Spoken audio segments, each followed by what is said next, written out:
বাংলায় এখন সবচেয়ে বড় টপিক হচ্ছে বিশ্বাসঘাতকতা।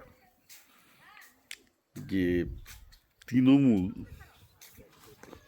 তৃণমূলের কর্মীরা বা তৃণমূলের নেতারা কত নিচে নামতে পারে।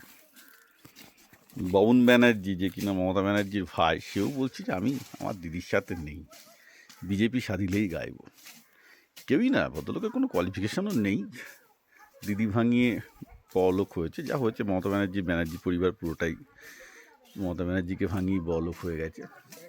তাতেও তাদের শখ মেটেনি। অন্তত দিদিকে ভাঙিয়ে বড়লোক হয়েছে, তারপরেও যে একটু শরম থাকবে না, ঠিক আছে যা হয়েছে হয়ে গেছে, চেপে যায় না। তারপরেও বলছে যে না, আমি তো শুভেন্দু অধিকারীর সাথে যেদিন বলবে সেদিনই চলে যাব। কি বলবো, অরূপ বিশ্বাস, যে বেচারা দিদি যার উপর ভরসা করেছিল, তৃণমূলের কোষাধ্যক্ষ ছিল, সে তৃণমূলের এখন 1,000 কোটি টাকা পড়ে আছে, সেখানেও সে বাগড়া দিয়েছে। অবভিয়াসলি বিজেপির হয়তো তাকে ভয় দেখিয়েছে যে তোমাকে তো ধরা হবেই। কারণ এই অরূপ বিশ্বাস হচ্ছে কি বলবো, জঘন্য চরিত্রের দুই নেতা। আপনারা সবাই জানেন, এরা টালিগঞ্জের নায়িকারা পাতিয়েদের সাথে না শুলে কোনো সিনেমায় চান্সই পেত না। এটা তো টালিগঞ্জের অলিচেগুলিতেই শোনা যায়, তো বলার কিছু নেই, তার প্রমাণও আসছে আর কি। এত জঘন্য লোকজন তৃণমূলের, কি বলবো, কারুর 7খানা বউ, কারুর এই অবস্থা।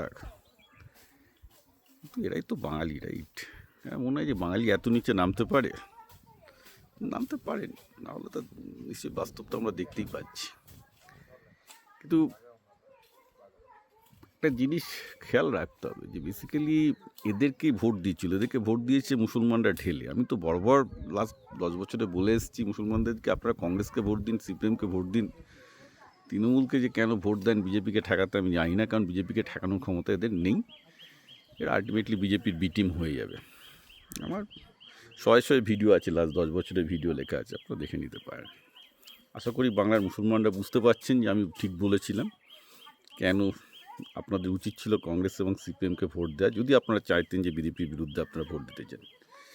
তৃণমূল পুরোপুরি পশ্চিমবঙ্গটাকে ধ্বংস করেছে, এটা পুরো মাফিয়া সংগঠন, ঠিক আছে? এবার এটা নিয়ে কোনো আমার সন্দেহ নেই যে বাংলার যত নিকৃষ্ট চরিত্রের লোকজন, যত চোর ডাকাত খুনি রাহাজানি করা লোক গিয়ে একটা পার্টি তৈরি করেছিল, তার নাম তৃণমূল। কিন্তু এটা কী করে হলো মমতা ব্যানার্জির আন্ডারে? কারণ মমতা ব্যানার্জি সিপিএমকে হারানোর পর নার্সিসিস্ট হয়ে গেছিলেন। তাকে যে যা বলেছে ভাঙিয়ে খেয়েছে আর কি, সোজা কথা। তবে তার দোষও বাদ দেওয়া যায় না। বেসিক্যালি তিনি বা এতদিন ধরে পোরখা একজন রাজনীতিবিদ হিসেবে শুনবেন কেন?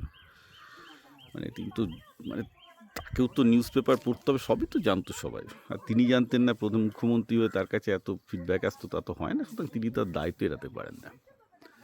যাই হোক, it's very sad situation, very sad situation.